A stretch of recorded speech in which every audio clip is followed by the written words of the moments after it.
49. Bogomil o Belial. Si Dios no existiera, sería necesario inventarlo. Voltaire. Una vez más me encontraba en el lugar del análisis dispuesta a estudiar todo lo relacionado con mi próximo viaje al pasado. Laileb se encontraba a mi lado y me estaba explicando cosas muy útiles que él sabía que yo podría necesitar antes de comenzar mi nuevo viaje a través del tiempo.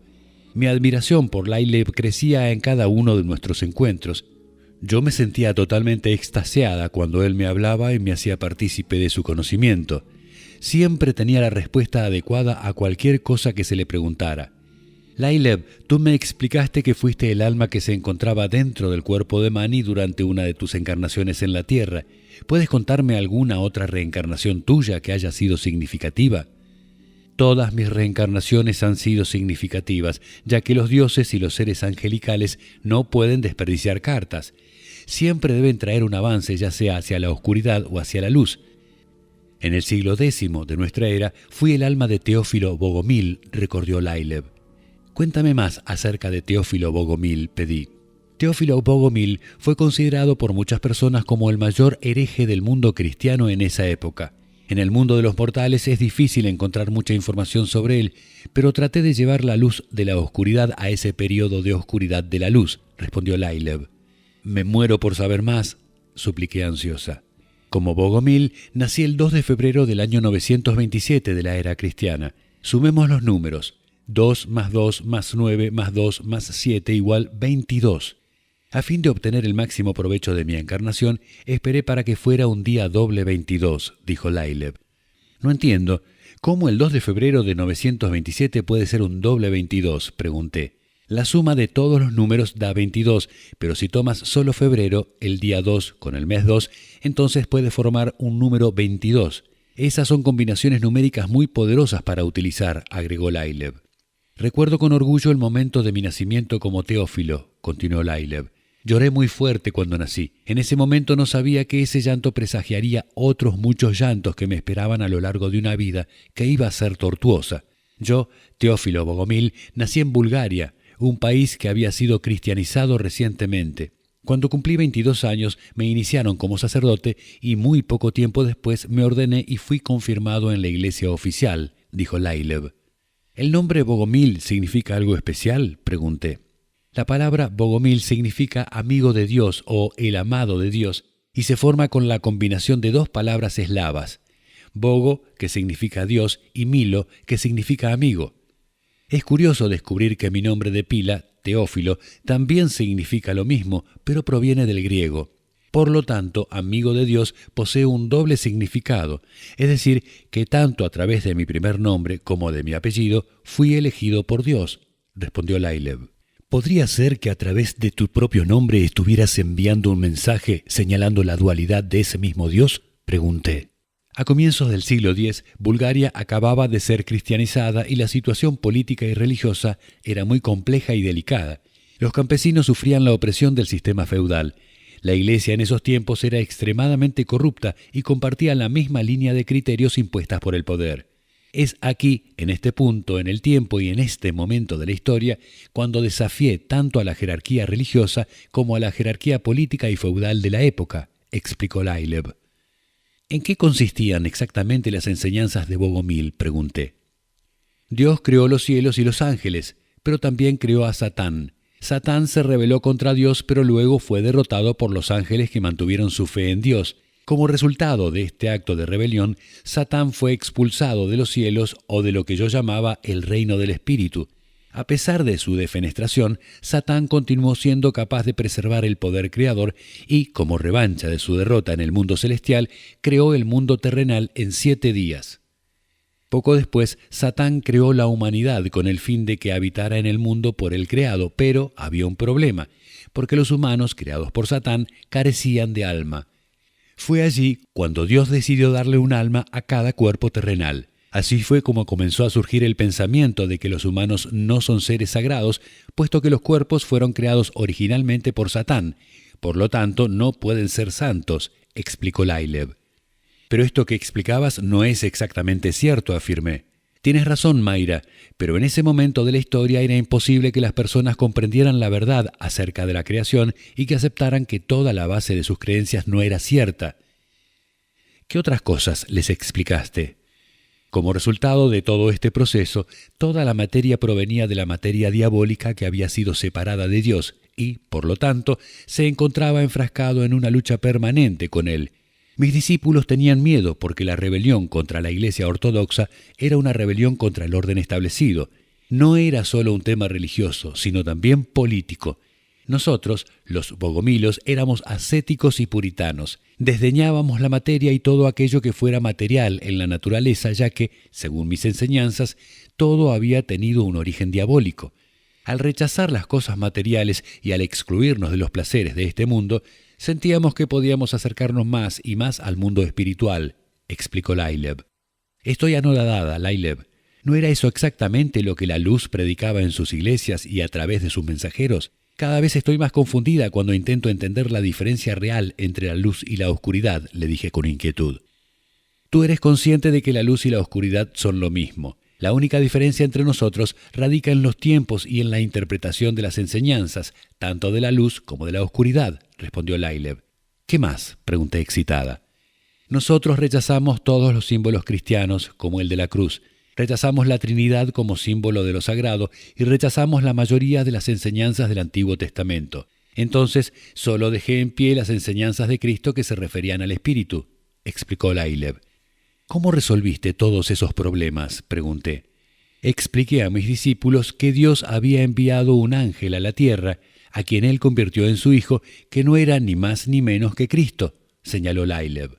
A través de tus enseñanzas sobre la oscuridad puedo ver la naturaleza de los ángeles, su unión y su composición, y cómo formaron al Creador entre todos ellos. Todo comienza a tener cada vez más sentido para mí. Ahora comprendo que en ese periodo era una herejía si considerabas a Cristo como un ángel y no como el mismo Dios, y esto tendría consecuencias tremendas para ti por ser el creador y el apóstol de esta teoría, afirmé convencida. Bogomil insistía en que Cristo había nacido del vientre de María en apariencia, pero que en realidad había sido enviado por Dios para combatir a Satán y no necesariamente para redimir a los seres humanos, los cuales no podían redimirse mientras que Satán existiera. Cristo había sufrido como hombre, pero había triunfado como espíritu. Dejó a la humanidad su doctrina espiritual, y eso fue lo que constituyó su legado, explicó Laileb. Sin embargo, la lucha entre el mal representado por Satán y el bien representado por el espíritu o el alma, ¿continuará por la eternidad?, pregunté. Cuando se alcance la redención final, será para liberar al alma o el comienzo espiritual del cuerpo, el cual representa el comienzo del principio material que es ese mismo cuerpo. Pero, ¿acaso no es lo que buscan día a día los mortales que viven en el mundo terrenal?, me preguntó Laileb. Eso pienso yo, pero no estoy totalmente segura, respondí. En el año 967 de nuestra era, Teófilo Bogomil tenía alrededor de 40 años y yo sabía que ya no me quedaba mucho tiempo en la tierra. Sin embargo, continué con mis enseñanzas. En ellas afirmaba que la vida humana de Cristo no era más que apariencias, que la redención no era importante ya que el hombre fue creado por Satán y no por Dios y que, por lo tanto, los sacramentos no tenían valor y aquellos que los consideraban como la doctrina de la Iglesia no eran más que farsantes que se vendían al poder, explicó Laileb. Entonces, ¿los principios religiosos bogomilistas no eran más que un fuerte movimiento de reivindicación social y de cambio?, pregunté. La unión de la Iglesia y del gobierno a todo nivel se convertiría en mi principal enemigo. Convoqué públicamente a rechazar el reclutamiento militar obligatorio y también a rechazar tanto a las autoridades civiles como a las militares. Quería que el pueblo regresaba a lo que llamé el sentimiento original o las raíces originales de la cristiandad. Dentro de nuestro movimiento, los hombres y las mujeres se encontraban al mismo nivel y todos tenían los mismos derechos y obligaciones. Las mujeres tenían acceso a la misma educación que los hombres, podían ordenarse sacerdotes y a su vez podían ser líderes de su comunidad, al igual que los hombres. ¿Qué tenía eso de malo?, pregunté. Las enseñanzas bogomilistas fueron destruidas porque se convirtieron en una verdadera religión, tanto para los campesinos como para las personas humildes. Por su parte, tanto la Iglesia como la oligarquía solo estaban interesadas en derrotarnos y finalmente acabaron con nuestro movimiento utilizando una fuerza brutal.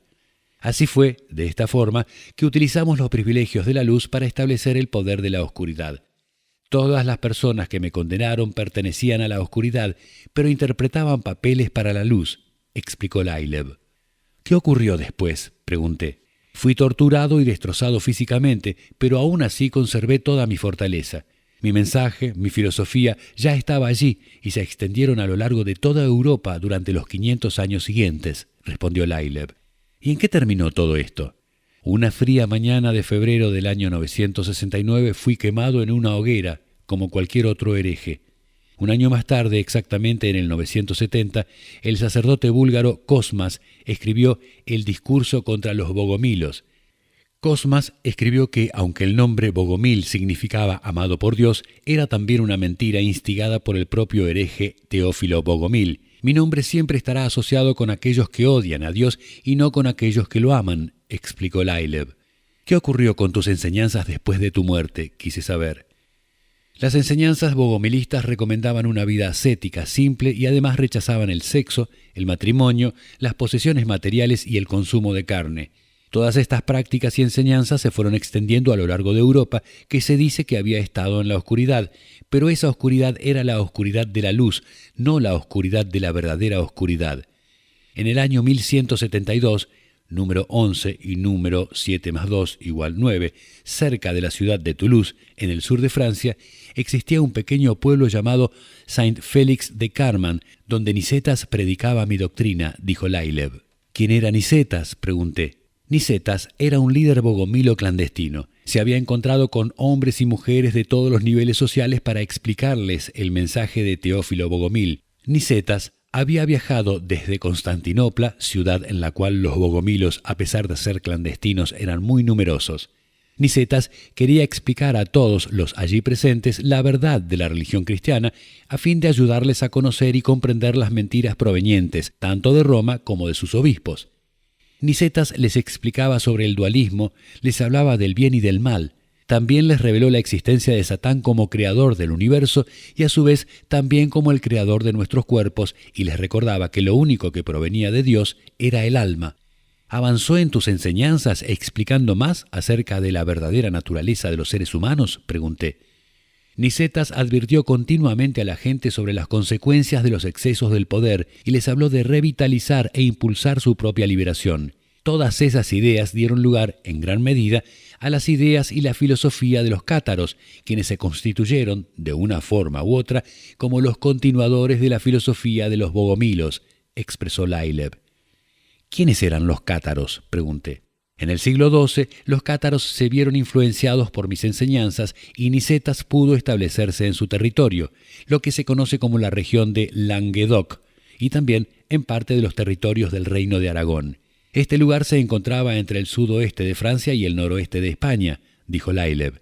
¿En qué creían los cátaros?, pregunté. Los cátaros creían que el reino de Dios no está en este mundo, tal como se afirma en el Nuevo Testamento. Al igual que las enseñanzas que diseminaron mis discípulos, ellos creían en una teología dual, en la cual el universo estaba compuesto y controlado al mismo tiempo por dos fuerzas diferentes que se encuentran en conflicto permanente.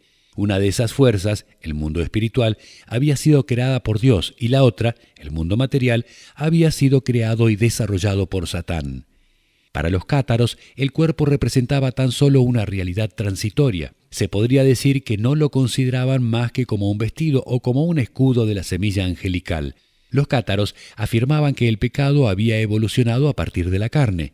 En tanto su fe en Cristo redimía a los cristianos tradicionales de los pecados, en cambio, para los cátaros se necesitaba un conocimiento claro del estado interior del espíritu para que pudiera ser redimido, ya que se consideraba que estaban en el purgatorio durante la vida humana. Por lo tanto, el ser humano, durante su existencia, necesitaba obtener conocimiento. No era suficiente tan solo con la fe para poder ser salvado. Los cátaros intentaban traer una vida angelical a este mundo, de forma tal que se pudiera alcanzar la existencia superior como individuos ya iluminados, explicó Laileb. ¿Fue en este periodo cuando comenzó el tema de la reencarnación?, pregunté. Hasta ese momento, el concepto de la reencarnación era completamente nuevo en cualquier tipo de filosofía relacionada con la religión católica. Según las creencias de los cátaros, a través de múltiples reencarnaciones, el alma podría alcanzar cierta perfección y autoconocimiento. Gracias a esas reencarnaciones, el alma sería capaz de comprender y recibir a la divinidad y a su vez podría escapar de este mundo material y elevarse a una reunión total con el Creador. Finalmente, después de muchas reencarnaciones, esas almas podrían alcanzar el mundo de los inmortales y el mundo espiritual.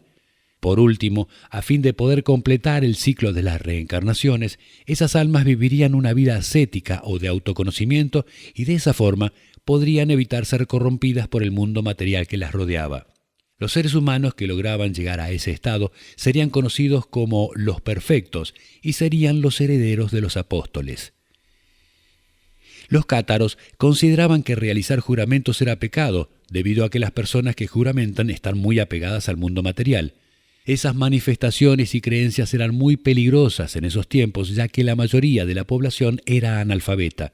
En esa época era muy común prestar juramento para realizar transacciones económicas y sellar relaciones entre campesinos, ciudadanos y señores feudales, así como entre las autoridades civiles y las militares de la época. Hubo muchos consejos eclécticos que condenaron a los cátaros y sus ideologías, pero fue finalmente el Papa Inocencio III quien decidió acabar con esas ideas de una vez y para siempre, manifestó Lailev.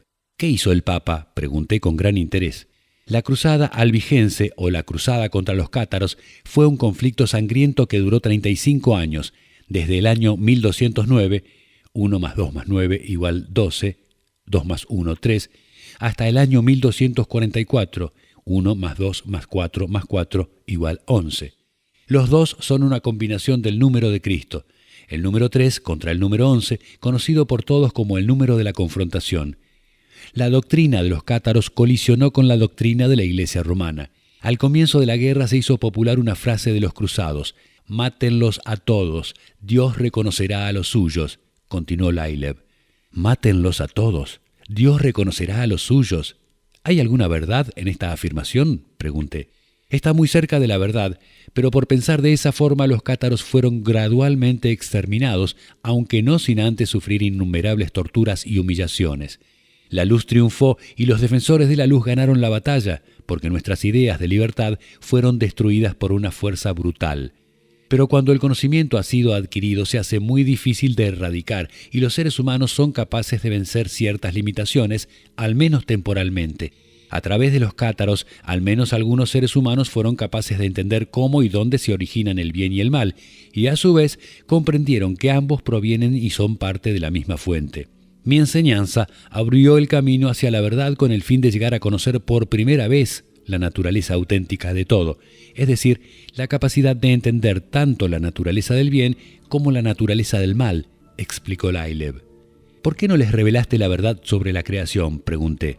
Son necesarios muchos siglos y muchas generaciones de personas que adquieran conocimientos para comprender el proceso completo de la creación y la verdad acerca de los creadores. La luz convierte a sus pueblos en esclavos de sus creencias. La mayoría de las personas no cuestionan los principios ridículos de la luz porque se están convirtiendo en parte de la oscuridad. Recuerda que en el mundo terrenal nada descansa. Todo se encuentra en movimiento constante y todo vibra, ya sea hacia la luz o hacia la oscuridad. Esta vibración cíclica nos ha dado la oportunidad de controlar a los seres humanos. Los principios originales de la oscuridad son seguidos en todo el mundo, y esto hará que finalmente ganemos esta guerra entre la luz y la oscuridad, concluyó Lailev.